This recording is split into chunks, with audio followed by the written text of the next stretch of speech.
Nunca está de más. Hola, Hola, ¿cómo va? ¿cómo estás? Bien, bien, Bien, ¿vos? muy bien. ¿Contenta? ¿Ansiosa por la charla? Ajá, me alegró igual. ¿Ahí se escucha bien? Sí, Sí, ahí nos dicen que sí. Mabel nos dice perfecto. que está bien. Bueno, a ver, espera. Voy a acomodar esto acá. Ya tengo tu presentación. Y vamos a arrancar. Se escucha súper, nos dicen ahí. Perfecto. Buenísimo. Vos también estás con mate, ¿no? ¿O jugo? Jugo, no llegué, no llegué. Yo me hice un matecito. Mala mía. Bueno, bienvenidos. Sabemos a medida que supongo que vaya pasando un reto más de tiempo, va a ir ingresando más gente. Estamos en la segunda charla de este 11º módulo sobre salud y discapacidad. Hoy, en esta segunda charla, voy a estar moderando yo. Tenemos un invitado de honor desde Buenos Aires, desde Capital Federal, la licenciada Emalia Ledesma. Ella es parte de ASPE ONG. Ay, mira, ya empiezan a llegar los corazoncitos. Y ella nos vamos a estar charlando y haciendo un ida de vuelta sobre un tema que nos parece súper interesante charlar, que es el acceso a una salud integral, ojo con esa palabra, desde un trabajo interdisciplinario, ojo con esa otra también. Bueno, el lunes que empezamos el módulo ya tuvimos un poco un paneo con los chicos de POSI, que también hacen un trabajo interdisciplinario súper interesante. Y ahora estamos con ASPE, que forma parte, tiene la particularidad, ¿no? Emma nos va a contar más, pero tiene la particularidad de formar parte del tercer sector. Entonces, vamos a abordar el trabajo interdisciplinario desde los dos ámbitos, desde los profesionales que trabajan independientemente y del tercer sector. Hoy vamos a tener esa visión que seguramente a todos les va a resultar súper, súper interesante, sobre todo por la formación de Emma. Emma es licenciada en Trabajo Social por la UBA, está especializada en salud, en discapacidad y en violencia intrafamiliar, es trabajadora social en el área de ASPE, Asociación de Profesionales para la Equidad, y, en el equipo, y trabaja también en el equipo de asistencia de víctimas de violencia intrafamiliar de la obra social IOFA. Ha sido colaboradora en el Manual de Salud y Enfermedades Poco Frecuentes de la Federación Argentina de Enfermedades Poco Frecuentes. Eh, es maestranda en problemas y patologías desde el valimiento por la UCES. Tiene una tesis final sobre la influencia de los factores resilientes en una madre agresora, permitiendo posibilidad de cambios saludables. Es ex integrante de Esclerosis Múltiple Argentina, donde estuvo a cargo del área social y fue expositora en diversas jornadas, tanto en la ciudad de Buenos Aires como en el interior del país. Y bueno, he trabajado mucho en mi provincia, en el Chaco. Y también, bueno, vamos a hablar sobre qué hacen desde ASPE. En ASPE trabaja en el área social, acompaña el trabajo que lleva adelante la parte del área legal y social, trabajar en conjunto, vinculando el acceso a la salud, asistiendo a las personas en todo el país. Eh, bueno, trabajaron mucho en Chaco, como les contaba, con la Asociación de Piel de Cristal. Y bueno, además genera espacios para familias destinados a cuidar a quienes cuidan, algo muy importante y una deuda muy pendiente. Así que bueno, Emma ha sido presentada. Eh, Queremos empezar esta charla preguntándote, si bien yo conté brevemente, pero para los que nos están viendo, preguntándote sobre qué es ASPE.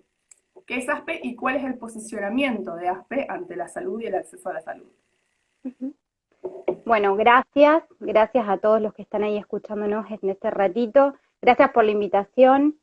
Bueno, como bien dijiste, ASPE es la Asociación de Profesionales para la Equidad, que trabaja acá en Capital Federal, tiene más de 10 años trabajando en toda la parte de acceso a la salud y a temáticas relacionadas con la discapacidad. Básicamente, como los tres pilares fundamentales son defender, difundir y proteger todo lo que implica los derechos a la salud y los derechos del paciente que tiene algún problema de discapacidad.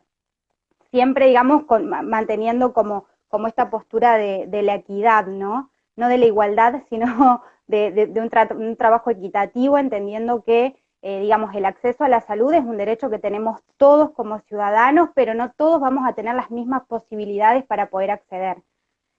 Así que básicamente ese es nuestro trabajo.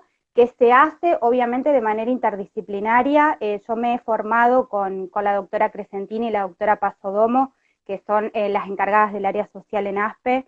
Ya llevo casi 10 años conociéndolas y conociendo el trabajo que hacen ellas. Tratamos obviamente de generar este trabajo interdisciplinario porque comprendemos obviamente que el concepto de salud es mucho más amplio que la ausencia de enfermedad, digamos. Viste que la Organización Mundial de la Salud desde 1948 viene diciéndolo y todo el tiempo lo estamos fragmentando, ¿no? Entonces, bueno, no, ¿qué es la salud? Si vos le preguntás a cualquiera, bueno, la salud es estar sano. Bueno, es mucho más que eso la salud. La salud tiene que ver no solamente con ausencia de enfermedad, sino que tiene que ver con el bienestar físico, social y psicológico de la persona, digamos, ¿no? Y para eso me parece que justamente el abordaje tiene que ser integral. Digamos, desde ahí se parte, digamos, el fundamento de ASPE para poder hacer un trabajo integral, interdisciplinario y en red. Totalmente. Corregime si me equivoco, pero infiero de lo que Sí, vos estás diciendo que el posicionamiento de ASPE es que la salud es algo totalmente individual y repetible en una persona, digamos. Eh, y cuando hablas del enfoque integral, ¿no? La salud va a estar condicionada por un montón de factores más allá de si uno tiene o no tiene una obra social o de si uno está sano, como es la primera respuesta que uno piensa. Tiene otros condicionantes, se me ocurre, no sé, me lo podrás ampliar vos, pero se me ocurre el lugar donde uno nació, la edad que está transitando en ese momento de la vida, la condición socioeconómica, la posibilidad de acceder a un trabajo registrado y tener una obra social, digamos, eso son condicionantes de la salud, ¿no? exactamente, exactamente. Digamos, esos son factores que predisponen justamente a tener una buena calidad de vida o a no tenerla. Y ni que hablar cuando estamos atravesadas por cuestiones de salud, ¿no? O una problemática de salud. Por eso, digamos, difícilmente se puede pensar en una salud en término aislado, digamos, ¿no? Como, por ejemplo, no sé, las personas que vienen a ASPE, digo, obviamente que vienen con el motivo de consulta inicial tiene que ver con el acceso a un tratamiento o las dificultades para acceder a un tratamiento, por ejemplo. Bueno, pero atrás de eso hay un montón de otras cosas más que si vos no empezás a trabajarla justamente con el equipo interdisciplinario, es totalmente agua. Digo, yo le puedo garantizar a una persona que tenga una caja de medicamentos, pero si esa caja de medicamentos necesita que esté las 24 horas del día en la heladera y yo trabajo con gente que ni siquiera tiene una heladera, es lo mismo. Totalmente, totalmente. ¿Y cómo está conformado el equipo? O sea, en ASPE dijiste que se dedicaban a la difusión de derechos. ASPE, ASPE está, digamos, tiene el área legal, integrado obviamente por la doctora Pasodomo y la doctora Crescentini, el área social, somos trabajadoras sociales que, bueno, nada, hacemos como esta primera etapa de relevamiento de la situación de la persona y del grupo familiar, digamos, tomamos el motivo de consulta, hacemos obviamente el análisis del área y lo trabajamos con el equipo de legales. Después está el área de comunicación, que bueno, que obviamente nos ayudan en toda esta parte de difusión del material, digamos, de información para el paciente, para las ONG o para la comunidad en general. De hecho, bueno, nos ayudan a difundir todas las partes de charlas, de leyes, de, bueno, de todo lo que hace ASPE, digamos, ellos nos facilitan a través de las redes y demás vías de comunicación. Después está la parte de una columna de jóvenes, de noveles abogados que se incorporó hace un tiempito, son profesionales del ámbito de la abogacía que, bueno, también hacen como, bajan un poco a tierra, digamos, toda la parte de legislación y de temas de actualidad que la verdad que son súper, digamos, de fácil lectura para cualquiera y me parece que es súper enriquecedor y forma parte obviamente de la difusión de los derechos y del acceso a la información. Este año ASPE, bueno, tiene por suerte la posibilidad de generar un espacio de pasantías, de prácticas preprofesionales para las estudiantes de trabajo social de la Universidad de Buenos Aires. Y bueno, hay un ciclo de charlas mensuales que también empezó este año, una vez por mes, con diferentes profesionales, diferentes temáticas. Y hace aproximadamente 2 años atrás estábamos trabajando toda la parte de grupos de apoyos para familiares de personas que tenían algún tipo de diagnóstico, generando esto, ¿no? Del cuidado a quienes cuidan, de que sea un espacio donde, digamos, podamos trabajar un poco más con el familiar, teniendo en cuenta que el diagnóstico lo recibe la persona, pero bueno, impacta a todo el grupo familiar, que también hay que tenerlos en cuenta y hay que contener y hay que tenerlos como parte, digamos, de esta intervención que se hace, ¿no? Y del trabajo que se hace. Totalmente. Cuando decís eso, a mí se me ocurre la palabra atravesar. Un diagnóstico, sea por una enfermedad o por discapacidad, digamos, o cuando tenés que ir a sacar el CUD, un diagnóstico atraviesa una familia, digamos. Y si uno se ocupa solo de la persona que está necesitando ayuda a nivel médico en ese momento, se olvida de quienes lo contienen, de todo el entorno que también influye un montón en cómo esa persona va a, digamos, a mejorar o evolucionar, ¿no? Es como un paquete, uno no puede separar a la persona de su entorno. Exactamente. Por eso el trabajo es con la persona que recibe el diagnóstico o la persona que viene con el motivo de consulta, pero también se trabaja con todo el grupo familiar, digamos, porque en definitiva va a ser la red que va a tener esa persona para poder afrontar sea un reclamo, sea el diagnóstico o sea cualquier otro tipo de pedido. Digamos, difícilmente uno, es como el concepto de salud, es muy diferente ver la persona separada de su ambiente familiar. Totalmente. Y Emma, ¿cómo llega la gente generalmente a ASPE? ¿Llega porque se lo recomendó alguien que ya estuvo? ¿Llega por, bueno, por las prácticas? Súper, súper variado, súper variado. La verdad que llegan desde las redes, desde el trabajo que obviamente partimos de la base del trabajo que viene haciendo ASPE desde hace muchísimo tiempo, entonces como que ya tiene todo un camino aceitado de derivación que te pueden llegar por profesionales que han tenido buenas experiencias con nosotros y que hemos podido trabajar en conjunto, digamos, sea por médicos, sean por colegas o por lo que fuese.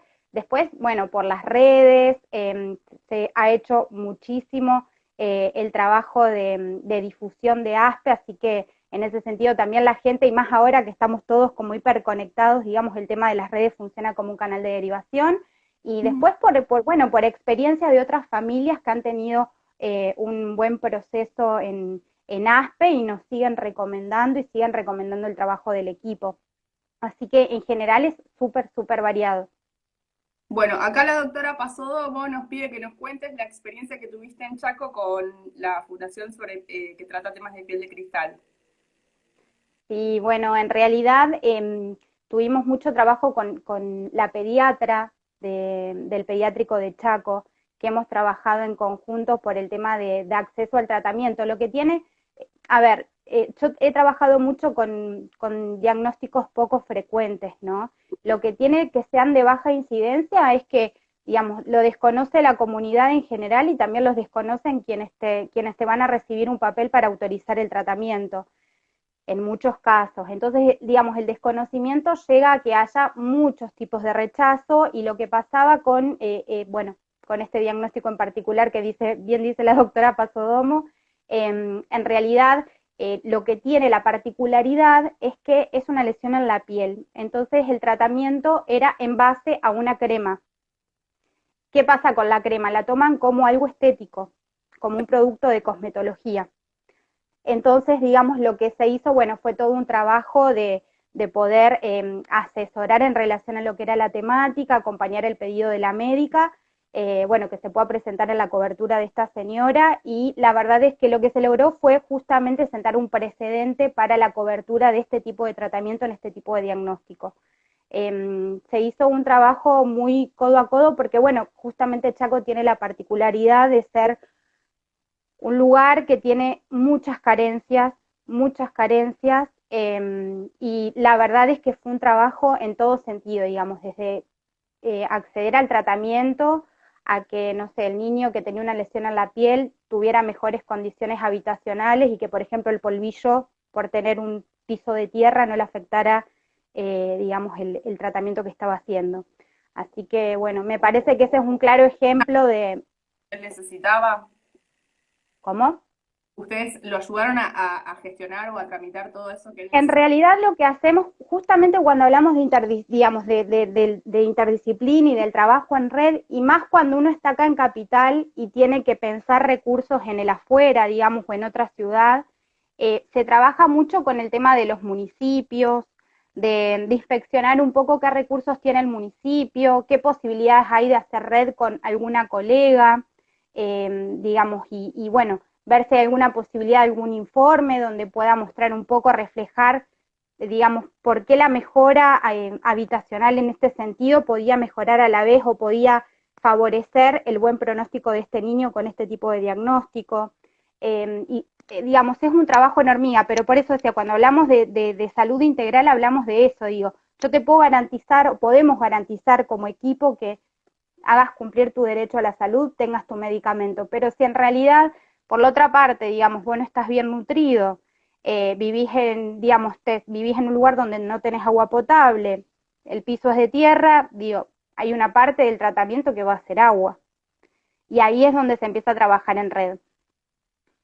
Claro, y ustedes articulan mucho con otras ONGs del tercer sector, con el Estado, por lo que decías, ¿no? Todo, digamos, la verdad es que todo lo que uno tenga a mano, o sea, obviamente que el tema de las ONG son fundamentales, muchas veces en el interior del país no se cuenta con algunas ONGs, entonces ese recurso está como un poco acotado, pero bueno, se trata digamos, de inspeccionar todos los recursos que sean posibles, municipios, hay gente que está súper aislada y que vive en un pueblito que yo me enteré que existía en ese momento de la intervención, porque justo llegó un día la consulta con la médica, y que Claro, capaz la única vía de comunicación era él con la médica, con el celular de la médica en el momento de consulta. claro, o tenés Así que una persona con esa enfermedad poco frecuente que entonces tampoco le permite juntarse con otras eh, para velar por los derechos, digamos, en conjunto, por el colectivo sí, exactamente, territorio, que a veces hay uno o dos casos por provincia. Acá, por ejemplo, en Chubut hay una enfermedad poco frecuente, creo que son 4 o 5 chicos en toda la provincia. La provincia es extensa. eh, y bueno, los papás lograron juntarlos, pero se ven, bueno, previo a la pandemia, ¿no? Se veían bastante poco porque vivían en puntos totalmente eh, distantes. exacto. A ver si, ahí está, me parece que se tildó, ¿no? Ahí, no, ahí te escucho, Ahí está. Bueno, ahí te escucho bien. hablaste un poco de lo que entienden ustedes por salud integral. A mí, y para terminar un poco la parte sí, eso le iba a preguntar ahora a la referal, pero antes de eso, hay una palabra que a mí me hizo mucho ruido en el buen sentido, que es el de la equidad. ¿Por qué son profesionales para la equidad?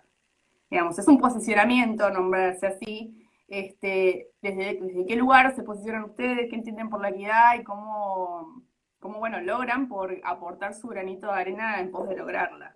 Y cómo articulan el trabajo interno también en eso.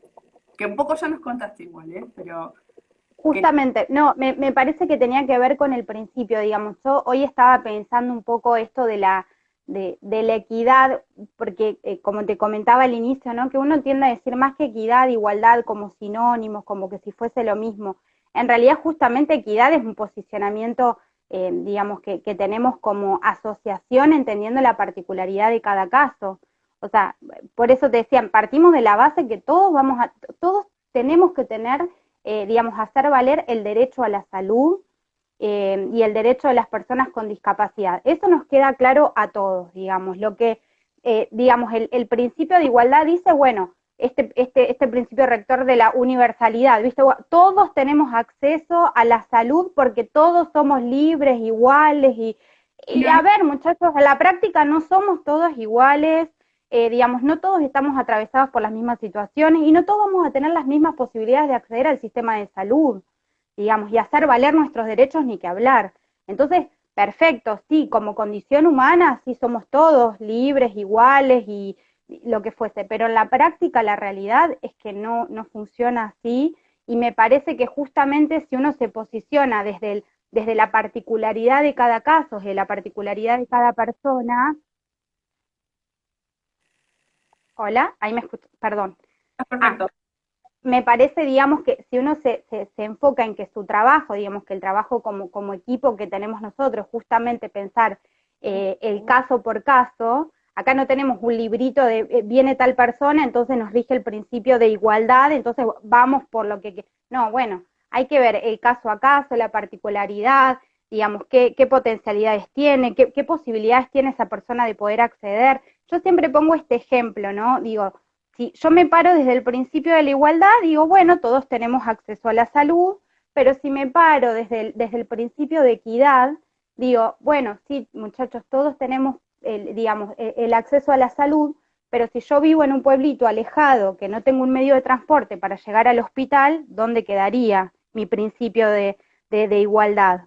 ¿Cuándo se Porque cumple? nunca voy a llegar a acceder, no se va a cumplir jamás, digamos, en el libro está perfecto, digamos, y ahí es donde entra en juego el sentido de la equidad, me parece, este principio de la equidad. Bueno, la equidad es poder pensar que el Estado garantice un medio de transporte para que esa persona llegue al hospital, ¿sí? O sea, para mí la equidad la veo como en esto, ¿no? En la diferencia en relación al sentido de la igualdad, como un posicionamiento, digamos, obviamente que tenemos como equipo de trabajo. Totalmente. Y que debe estar regido, ¿no? También por escuchar a la persona. Lo que vos decías, todos tenemos derechos, sí. Todos ante por ejemplo, ante una situación de un cáncer terminal, todos tenemos derecho a recibir X tratamiento, pero quizás puede haber una persona que en su contexto decida no, haber dejado directivas anticipadas y decir, yo no quiero recibir o quiero tener este tratamiento o prefiero esto o no, digamos, evitar el empecinamiento médico.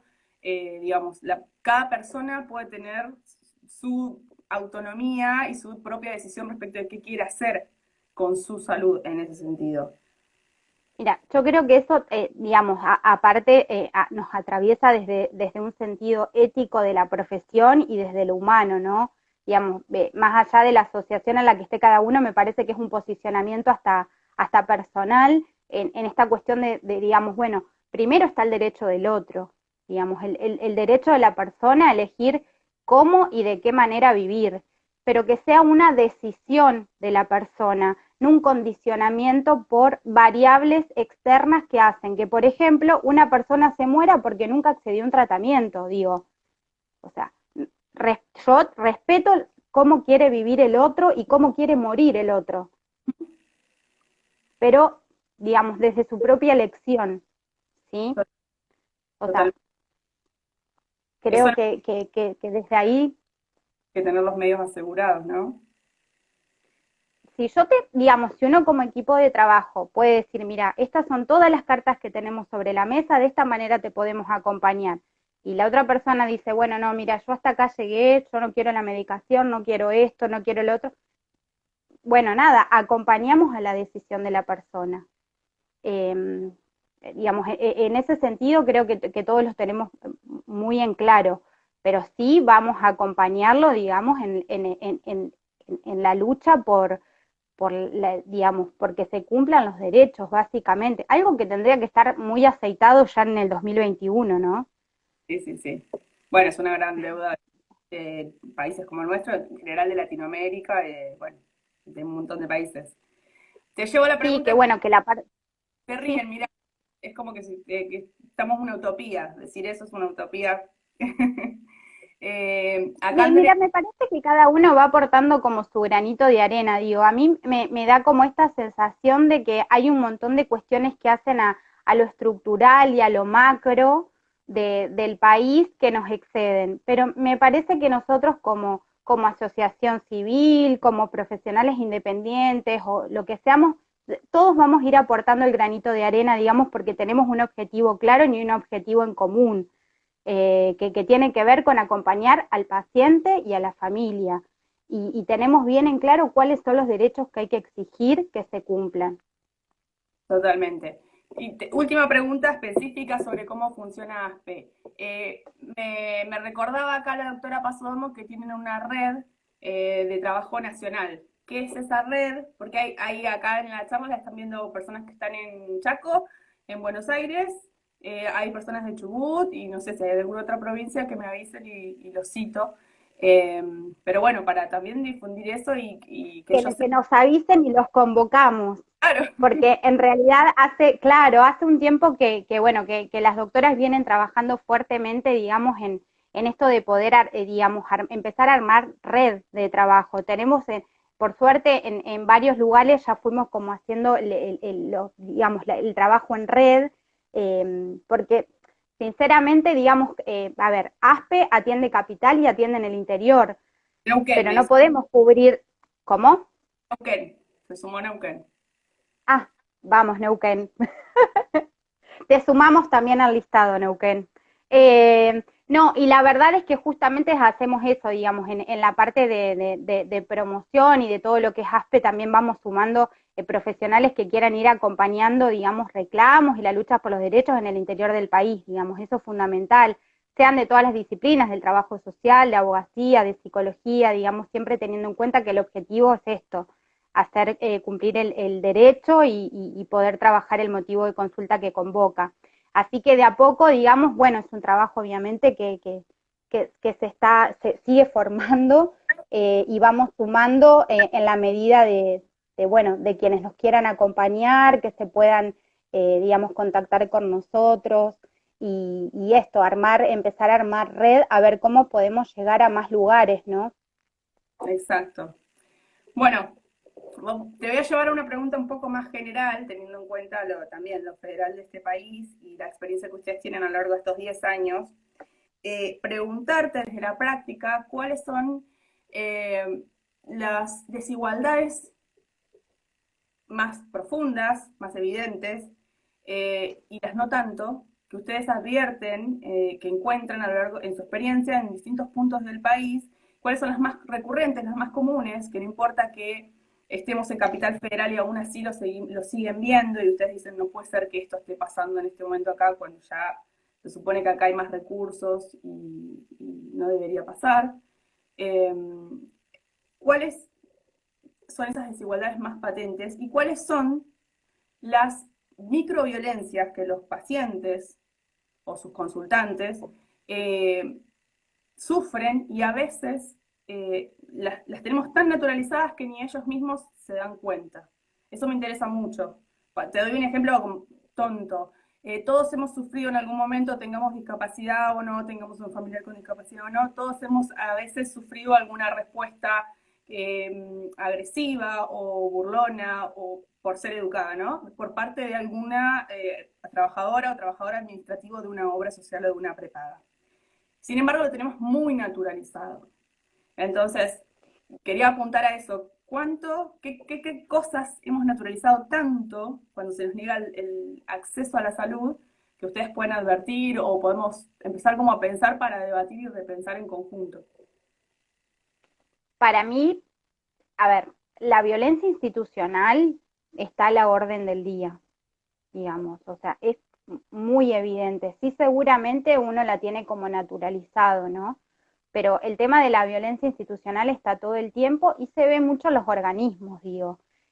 A veces ni siquiera es necesario que lo atiendan mal al otro o le digan una palabra de más, porque se ve claramente cuando ni siquiera le responden un mail para una autorización de un estudio de laboratorio, digo, eso también es violento y genera mucha angustia en la familia que capaz ni siquiera tiene para pagar el copago. Entonces, digamos, esos tipos de violencias que son más sutiles, a veces como la más evidente es, bueno, me cortó el teléfono, me dijo cualquier cosa, me trató muy mal en el mostrador, qué sé yo, me dio mal los papeles, me los tiró, digamos, eso es como lo más evidente. Pero me parece que lo más invisibilizado está en la no respuesta. Digamos, cuando ya de la otra parte no tenés una respuesta, un acto más violento que eso es, digamos, está en el mismo nivel que el que agrede verbalmente, digamos, o el que le tiró no sé, una autorización en el mostrador.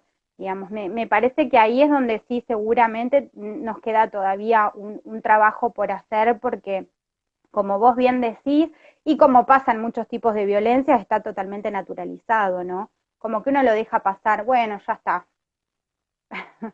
pero está muy a la orden del día. El tema de las no respuestas con estudios, por ejemplo, de rutina de pacientes y más con esta nueva modalidad de trabajo está a la orden del día. Y la Y verdad es que genera angustia, mucha angustia. mucha Y angustia. creo que en estos casos es un factor clave. En salud el tiempo siempre es clave. Es lo que uno, digamos, siempre cuando está en el lugar de paciente, es lo que más angustia, ¿no? Que pase el tiempo y uno no tener una certeza sobre algo, sea una nota de una obra Sí, social o cuando empieza un tratamiento, o cuando me sí, llega por una... eso nosotros, sí, nosotros siempre decimos, digamos, en los seguimientos y mismo en el trabajo que hacemos en ASPE, que a ver, me parece que uno tiene que transmitir una palabra tranquilizadora en el medio de tanta violencia, tanta revuelta, tanta falta de respeto, tanto destrato, que pasan muchas familias cuando están en diagnósticos que capaz no, digamos, no, pueden ser con riesgo de vida o pueden ser crónicos, ¿sí? Pero que los va a acompañar durante mucho tiempo. Entonces, digamos, sumado al desgaste familiar que ya tiene la familia, a digerir un diagnóstico, a pelearse con las coberturas médicas, a ver cómo consigue la medicación, tiene que capaz alguien no le responde del otro lado. Y me parece que ese también es el trabajo que uno tiene que hacer como asociación y que lo venimos haciendo. Claro, ustedes le dan una guía a las personas y les dicen, bueno, tenés que, si te, por ejemplo, llevas siempre doble copia, que te sellen, que te entreguen una copia sellada, o sea, les dan todas esas recomendaciones y esas pautas para que el paciente esté en una mejor posición cuando va a la obra social, por ejemplo. Ahí se cortó. Se me había cortado a mí la transmisión. No sé qué me dijiste a lo último. Estaba tan... Bueno, resumo. Por ejemplo, ahí ustedes van guiando en la práctica a la persona o al consultante, ¿no? Si tiene que ir a la obra social a llevar un pedido, ustedes, por ejemplo, le dicen, bueno, lleva fotocopia, original y fotocopia, que te sellen la fotocopia, Siempre. acuse de recibo, como que lo van guiando para que en ese momento en que vaya a enfrentar esa situación que va a ser estresante, porque ir a la obra social a solicitar algo siempre es estresante, aunque sea una Sí. pavada, aunque sea llevar un papel, uno siempre se estresa, para que esté en una mejor posición para defenderse, ¿no? Ustedes suelen hacer esas cosas. Siempre. A mí, exactamente, digamos, nosotros tenemos como este objetivo, digamos, la dependencia nunca es buena, digamos. Uno tiene que trabajar para formar al otro y para que sepa hacer valer sus derechos, digamos, de manera autónoma, ¿sí? Ese es, creo, es un trabajo psicoeducativo que venimos haciendo desde hace mucho tiempo. Uno tiene que preparar al paciente o al referente que va a hacer el trámite para poder decirle, bueno, esto va a ser lo que usted va a necesitar, sáquese copia, que se lo cesen, no sé, la negativa tiene que ser por escrito, le puede pasar esto, no se preocupe, si le pasa esto lo vemos juntos, digamos, es como armarle todo un escenario de cosas posibles que les puede pasar o no, Uh -huh. pero digamos, justamente con el objetivo de empoderarlo de a poco, ¿no? Digamos, para que sepa él mismo qué derechos lo asisten, de qué manera va a ir a presentar de aquí en adelante lo que necesita, qué respuestas pueden ser probables, qué respuestas no, pero digamos, acompañándolos en el proceso, ¿no? No generando personas dependientes de uno, sino que sean sujetos activos de su pedido a sabiendas de que siempre va a haber del otro lado un equipo de trabajo que los acompañe, tengan la respuesta que tengan. Totalmente. Pero, Me hace pensar lo interesante que es que esté ese acompañamiento previo en la instancia en la que uno va a solicitar algo a la obra social, para el caso de que te den la negativa, ¿no? Porque a veces, muchas veces, cuando el tema no queda otra que judicializar, ahí Andrea va a poder decir y contar desde su experiencia, cuando no queda otra que judicializar, a ver, judicializar es una instancia que a ninguna familia le cae en gracia, es algo muy estresante, hay que tener recursos, hay que tener tiempo y energía y sobre todo hay que estar energía emocional también, ¿no? Porque uno cuando inicia un juicio no sabe, no tiene la certeza de que va a fallar el juez. Entonces, cuando la familia o el paciente toma la decisión de judicializar y llegar a esa instancia, de acceder a la justicia en el término que solemos usar, pues yo entiendo que el acceso a la justicia es algo más amplio, cuando llega eso, al menos no hubo un recorrido de pérdida de tiempo o de no ir formando las bases para reclamar después judicialmente ese caso, ¿no? La importancia que es trabajar en conjunto en esa instancia para que cuando llegue el abogado tenga las mejores herramientas para plantear el caso ante un juez, porque a veces por un certificado médico que no está del todo bien hecho o por no haber contestado en X plazo, uno después cuando tiene que plantear el caso, quizás no se resuelve del todo como debería haberse hecho porque el juez está limitado por la prueba, ¿no? Entonces lo importante que es presentar eso para que cuando uno tiene que llegar a esa instancia que no es grata, llegar a un amparo no es grato para nadie, pero a veces es la única solución, eso es lo perverso, ¿no? Del sistema, Sí. eh, para que tenga todas las herramientas para que salga a favor de lo que la víctima, mira, perdón, el paciente y víctima a veces del sistema necesita, mi subconsciente. Este, es como eso, es Y ahí, fundamental.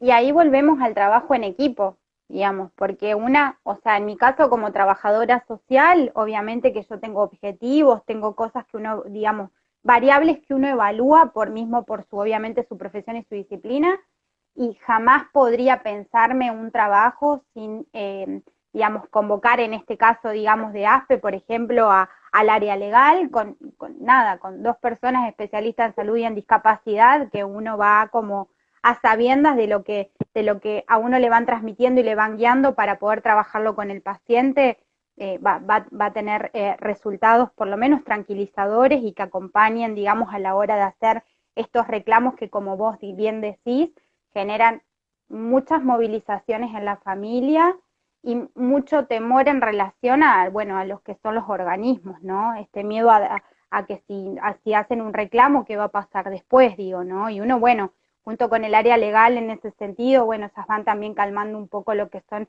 estos fantasmas que andan dando vuelta a la hora de hacer un reclamo judicial.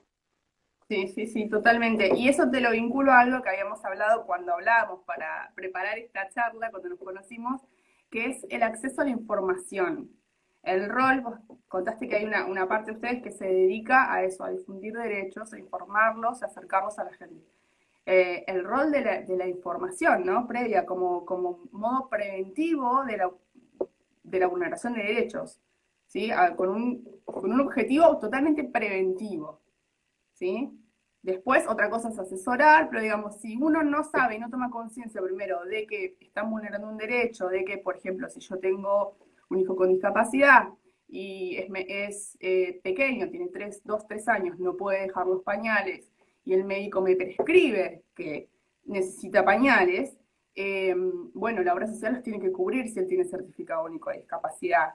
Y yo por ahí nunca me enteré, porque la obra social yo no conozco o no he visto, quizás debe haber una que otra excepción, que en sus cartillas te informen correctamente de tus derechos. Ellos te dicen, vos tenés tales médicos por especialidad, tales sanatorios donde puedes ir, la guardia oftalmológica está acá, el dentista está acá, urgencias, emergencias, pero no encuentro todavía una parte donde ellos a modo preventivo me informen de mis derechos, cosa a la que están obligados, ¿no? Sí, a ver, a mí se me viene una frase del dicho al hecho. Porque en realidad yo estoy totalmente de acuerdo con vos, me parece que el tema del acceso a la información no tendría que ser tan rebuscado, tendría que ser de público conocimiento y estar a la orden del día como cualquier, así como vos decís, digo, como hasta en una cartilla. La realidad es esa, pero en la práctica no funciona y creo que acá vuelven a entrar, digamos, vuelven a jugar el tema de, digamos, el peso que tienen las asociaciones civiles, las organizaciones y demás, digamos, que trabajan en relación al derecho al paciente y a la familia, porque la realidad es que la familia se entera cuando llega una asociación en muchos casos, o porque pueden llegar a tener la suerte de que en la obra social esté el servicio social que le diga, bueno, puede pedir esto al 100% porque le corresponde por ley, pero en realidad, bueno, como también funcionan intereses en el medio que no hay que desconocer, digo, me parece que el acceso a la información está atravesado por una cuestión de intereses. Eh, entonces, digo, es muy sencillo si uno quiere dar a conocer los derechos básicos, por ejemplo, como vos bien decías, en el tema del certificado de discapacidad. Eh, Yo todavía en la práctica, la verdad es que no lo he visto. Nosotros en general, hace un tiempo atrás, lo que teníamos como también un poco como armado, estructurado, era dentro del trabajo que se hacía, poder entregar una guía a la persona para decir, bueno, el certificado de discapacidad lo tiene, perfecto. Estos son los derechos, porque cuando uno dice beneficios, a mí hasta me hace ruido también, ¿no? Yo digo, son derechos, digamos, ¿qué beneficios? Son los derechos que usted adquiere por tener el certificado de discapacidad. Bueno, ¿cuáles son? Esto y esto. Claro, sencillo, concreto. Usted téngalo a mano. Si ve de que no se lo cubren, bueno, ahí vemos qué hay que hacer. Digo, me parece que ese es el trabajo que uno empieza a hacer. Seguramente es nada, digamos, tiene que ver más con el trabajo que uno hace desde la asociación, que seguramente, no tengo dudas, se replica en muchas más como las de ustedes, ¿no? Pero si no sé, si yo me lo quiero pensar en un organismo estatal, se me dificulta un poco pensarlo en la práctica, que esto suceda. A mí también. Yo lo que detecto en la realidad es que se da en la práctica que las organizaciones del tercer sector hacen suyas, se apropian de una función del Estado por necesidad justamente, porque hay un nicho ahí que no está siendo cubierto o que es cubierto a veces a medias. O sea, tenemos, por ejemplo, la ley simple que está en la página web, que depende del programa de acceso a la justicia, pero no llega a todos, no, solo llega el que tiene computadora, el que tiene acceso a internet, y volvemos otra vez, cuando hablábamos del interior profundo, del Chaco, de Formosa, de Salta, de Santa Cruz, de la cordillera en algún pueblito muy chiquitito. Cuando hablamos del interior profundo, no siempre está garantizado ese acceso a esa computadora, y no está garantizado saber, digamos, que existe ese programa de la ley simple o el lenguaje claro. Tampoco hay leyes que estén adaptadas, en muchas. Hay sí ONGs que están trabajando mucho en eso ahora, y eso es bienvenido, en formatos de lectura fácil, ¿no? Para personas que tienen dificultades en la comprensión. Pero siempre es un hueco que termina siendo apropiado por las ONGs para paliar esa deficiencia en el acceso a la salud, y que tiene consecuencias en toda, digamos, en la multidimensionalidad de una persona. El no saber, el no poder detectar cuando te vulneran un derecho, después tiene otras consecuencias. De eso ustedes pueden dar Seguro. fe, toda la práctica que tienen y experiencia, ¿no? Mira, yo siempre lo pienso como que tiene que formar parte de una política pública, ¿no? Como que pueda ser accesible para todos en el sentido de, digamos, todos tenemos experiencia en lugares súper aislados de Argentina que lo conocíamos, como te dice, como te dije, hay muchos lugares que uno lo conoce cuando le llega el caso y vos decís, uy, ¿dónde queda esto? No tenía ni idea que existía este lugar, ¿no? Bueno, como que tendría que haber lugares como más regional, ¿no? La bajada de la comunicación, digo, aunque sea un pueblito, debe haber una municipalidad, algo, una salita de salud, algo básico, básico. A lo sumo que estemos hablando del medio del campo, digo, pero en general pueblitos que aunque sea tengan, no sé, mínimo de habitantes, algo siempre hay. Y me Sí, parece que eso tendría que ser una política pública, decir, bueno, en cada lugar que haya, mínimo, tienen que estar, digamos, el acceso a la información de la persona que necesita o que está atravesada por alguna problemática de salud o necesita gestionar el certificado de discapacidad. Seguramente a muchos lugares de un municipio pequeño le ha llegado una consulta con alguien que quería tramitar el certificado de discapacidad, y me parece que uno ahí como profesional tiene que transmitir su conocimiento en torno a qué derechos asisten, digamos, ¿no? Pero me parece que ese es un trabajo como más micro que tiene que ver con una política que todavía no se ha implementado, o por lo menos yo la desconozco desde mis lugares de asistencia. Si la hay, no la estaría viendo activa. y yo lo poco que conozco son iniciativas así que surgen de las ONG, que son las que movilizan todo, y así, Sí, muy paradas, y a veces algunos buenos intentos de algunas direcciones provinciales que trabajan muy bien el tema. O sea, por ejemplo, la dirección, el IPRODICH de Chaco, trabaja muy bien. Sí. Hay temas que trabajan muy bien. Y fíjate vos lo contradictorio que es, ¿no? En una provincia con tan pocos recursos, y quizás tienen muy pocos recursos, pero tienen mucha voluntad en el personal, y generan eventos y generan capacitaciones. Y ahí está la otra parte también, me parece, de lo que hablamos recién, el acceso a la información. Tenés la obligación del Estado de informar, que es suplida por las ONG, que a su vez también deben capacitarse para trasladar esa información de manera correcta. Y por el otro lado, la de los profesionales, que también son agentes de salud y deben informar, más allá de, al menos saber lo básico, ¿no? Más allá de cualquier especialidad que tengan. Porque pasa esto, yo estoy en un pueblo chiquitito y soy la única pediatra, y ¿a quién van a acudir? ¿A quién le van a preguntar? Bueno, si yo tengo una formación en discapacidad, en lo básico, o en derechos, o de salud y derechos, discapacidad, lo básico, bueno, voy a poder guiar a esa familia quizás a otra instancia donde la puedan ayudar más, pero al menos ese puntapié para guiar a la persona en esos lugares tan lejanos. Eso también es súper, súper importante, me parece. Sí, capaz que es una materia pendiente, ahora que vos decías, ¿no? Lo de la formación profesional, capaz que es una materia pendiente también en cada formación profesional, digamos, los conocimientos básicos, más cuando uno es profesional de la salud, digamos, Totalmente. como lo mínimo indispensable, a sabiendas, yo siempre digo algo, capaz que esa persona sea la última vez que la ves. Entonces, mínimamente vos le tenés que armar un cuadro de situación con un punteo básico, porque capaz no la ves nunca más, pero que algo le haya quedado y con alguna información se haya llevado a su casa, digamos, para que la procese tranquila, para que después vuelva a consultar o para que haga lo que pueda con eso. Y también un Sí. dato no menor, que depende del lugar donde nos movamos y depende la provincia y depende el lugar de esa provincia, también hay mucha gente que la parte de lectoescritura no la tiene, Sí, y no debemos es todas un las tema desigualdades, menor. ¿no?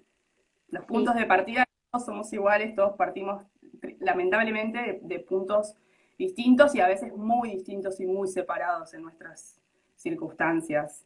Ese ideal ahí dice Moni, que el ideal sería poder trabajar de manera conjunta, organizaciones, y creo que quiere poner algo más. Eh, pero sí, y Estado, sí. Y hay que también rever el rol creo que el Estado esta vez es muy cómodo, dejando que las asociaciones hagan todo lo que tiene que hacer, es cómodo, y las ONG toman a veces dejando sangre, sudor y lágrimas, ¿no? Porque las personas que las integran, como ustedes, en calidad de profesionales, o las ONGs de familia, dejan la vida muchas veces en estas luchas, en esto de mejorar y de acceder mejor a la salud y tener una mejor calidad de vida. Mientras quizás hay un Estado que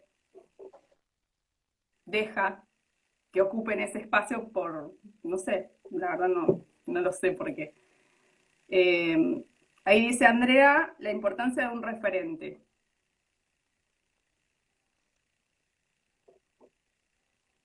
Dentro de las va, ONG, va a mí, no llegué a entender si se cortó o... no se cortó. Ahí terminé de escribir el comentario. Fíjate en los comentarios. ¿Sabés que no me sale como que se tildó? A ver Ah, ahí. te lo leo yo lo veo bien. Dice la importancia de referentes dentro del círculo que rodea al AP. Y acá Mónica nos dice, la mayoría de las veces se superponen recursos desfavoreciendo al sujeto de derecho. También sí hay una mala distribución de recursos. A veces siempre escuchamos de las obras sociales, no, nos van a quebrar, no hay plata. Y la realidad es que plata siempre hay. A lo mejor se usa mal. No sé tu opinión, pero ese discurso a veces que muchos escuchamos los pacientes de que podemos hacer quebrar el sistema. Sí, yo creo que me quedé colgada con lo de Andrea, creo que no sé, Andrea, después decinos si yo te interpreté mal, la importancia de que ese paciente que no tiene lectoescritura, sí, del referente, sí, ahí entendí. Sí, Ah, sí, sí, claro, claro, claro. no, sabés que el tema de la lectoescritura se me venía justamente con Chaco, eh, que en realidad me ha pasado, por ejemplo, con planillas de consentimiento informado, con el tema de tratamientos, bueno, nada, de que ellos también tengan digamos, de leérselo, de decirle dónde iba la firma, de ver si entendían, digamos, eso, el trabajo con el paciente, y sí, tal cual como decía acá Andrea, la doctora Pasodomo, digamos, el trabajo, volvemos al inicio, ¿no? El trabajo con el referente afectivo, el trabajo con la familia, digamos, entendiendo que obviamente el paciente nunca está solo. Digamos, podemos llegar a tener casos, obviamente, de que transite algún tipo de diagnóstico solo, y ahí, bueno, uno trata de trabajar si tiene una red de algún amigo, algún vecino, alguien siempre ahí en la comunidad que lo pueda ayudar y acompañar en lo que no entiende, en lo que no comprenda, y para, obviamente, como dice acá la doctora, para que reciba la información. Sí, totalmente de acuerdo. Emma, te hago una pregunta cortita sobre la pandemia porque nos quedan creo que 5 minutos y no quiero dejar de tocar, sí, se nos pasó volando, no quiero dejar de tocar el tema pandemia para preguntarte cortito, como quieras, como puedas resumirlo, digamos, ¿en qué cambió la pandemia las prácticas de ustedes? Digamos, que tuvieron que cambiar. Eh, bueno, desde ya supongo que la virtualidad y toda la distancia, que a todos nos agarró así como de sorpresa. Y después, ¿qué prácticas pensás que quedaron, que van a quedar post pandemia, ¿no? Mira, el trabajo pre-pandemia y pandemia, sí, como vos bien decís, a todos nos ha agarrado así como, bueno, cerrando todo, viendo que uno cómo se armaba todo en su casa para poder continuar y para seguir brindando un servicio y que eso no se corte, ¿no? Lo que tiene ASPE, que ASPE siempre ha trabajado, digamos, no solo en capital, sino a nivel nacional, entonces hay cuestiones que estaban como más aceitadas, por ejemplo, toda la parte de entrevistas o de seguimientos, lo que es el interior del país, jamás lo hemos podido hacer de manera presencial, porque la persona que está en el interior difícilmente pueda venir a capital. A lo sumo que se venga a atender y ahí nos conoce, que nos ha pasado con casos de Salta que han venido a atenderse, y aprovechamos para conocernos y que conozca la asociación y nuestro trabajo. Pero básicamente el trabajo así como online con el interior del país lo veníamos haciendo desde hace mucho tiempo, desde que trabajamos con personas del interior del país. Y bueno, y con los que están acá más cerca, que antes se tenía la posibilidad del encuentro cara a cara, eso obviamente que se ha modificado mucho. Seguramente la tecnología favorece a que igualmente la documentación y un montón de cosas que se necesitan estén al día, que nos podamos conocer cara a cara, como lo estamos haciendo nosotras ahora, porque, bueno, porque tenemos acceso a internet y se pueden igualmente hacer las entrevistas. A título personal, todos los que nos dedicamos a trabajar con un otro, todavía nos cuesta esta modalidad. A mí en lo personal me cuesta mucho. A veces no quiero acostumbrarme, quiero en algún momento volver a tener ese contacto hasta afectivo y empático con el otro. Así que bueno, creo que eso a mí es la parte que hasta más se me dificulta. Las prácticas que van a quedar post pandemia en general para mí tienen que ver con muchos trámites, capaz, por lo menos hasta que se regularice un poco esta situación. Hay lugares, digamos, estatales que funcionan bien con esta metodología, otros que no. Digamos, y esos son los pros y los contras bueno, de toda esta virtualidad. Totalmente. Bueno, acá tengo un comentario que me parece súper interesante para leerlo, que es de la asociación EDIM, es de acá de Puerto Madryn, supongo que será Neria la que lo escribió. Dice: nosotros somos padres mayores con hijos mayores, que realmente pasamos la vida deseando una sensibilidad del estado político. Nos volvimos grandes, igual tenemos una esperanza de un mundo mejor. Coincido, es lo que decíamos hace un rato, o sea, se les va y se nos va, a los que somos familiares, se nos va la vida en esto, en esta lucha, que cada uno la hace desde el lugar que puede, ¿no? Y cómo puede. Y es algo que yo a veces lo filosofo un poco y digo, bueno, nosotros estamos en una situación de desventaja mayor porque no tenemos el mismo derecho de gozar de nuestra maternidad, paternidad en igualdad de condiciones, porque todo es puesto arriba, digamos, hay una vulneración a nosotros. nosotros deberíamos tener todos los apoyos para poder ser padres e hijos solamente, ¿sí? Solo eso, dedicarnos a eso, con las particularidades de cada Sí. caso, ¿no? Y ahí me Este, parece que entra un poco a jugar este tema de que ojalá que en algún momento se dé, que como dice Dim, uno no pierda las esperanzas de poder pensar que van a existir otras posibilidades de poder vincularnos con nuestra familia o con las dificultades que se presenten en algún miembro de la familia desde otro lugar y sin tanto cansancio de todo el tiempo tener que estar luchando, renegando, peleando, exigiendo, con algo que realmente tendría que estar más aceitado y más normalizado y que uno, como vos bien decís, dedicarse a la función de mamá, a la función de papá, a la función de hermano o al referente afectivo que tenga esa persona y nada más. Y me parece que en el medio, en el mientras tanto que eso pase, que yo también quiero creer de que en algún momento se va a dar, me parece que tenemos que unirnos, que unir fuerzas como para no desgastarnos, ¿no? En el camino. Un poco trayendo a la actividad que hacíamos desde ASPE de cuidando a cuidadores, tiene que ver con esto, ¿no? En el mientras tanto que eso pase, ¿cómo hacer para que nos pegue menos, para que nos afecte menos? Para que podamos transitarlo desde otro lugar, para que hagamos una red de trabajo en conjunto, pero también de empatía, ¿sí? De contención y de cuidado para quienes estamos en esta lucha y estamos dedicando, digamos, tiempo a poder trabajar para un otro, para hacer cumplir sus derechos. En el mientras tanto que eso pase, me parece que todos tenemos que ser más empáticos, unirnos más, trabajar en red. Por eso es tan importante el trabajo de las charlas que se hacen desde ASPE, de las charlas que están fomentando también ustedes. Me parece que esto genera espacios para poder seguir repensando nuestro trabajo, repensar el trabajo en red, el trabajo en equipo y juntar fuerzas para no desgastarnos en el medio hasta que eso pase, ¿no? Totalmente. Bueno, me está avisando Instagram que me queda un minuto y me corta.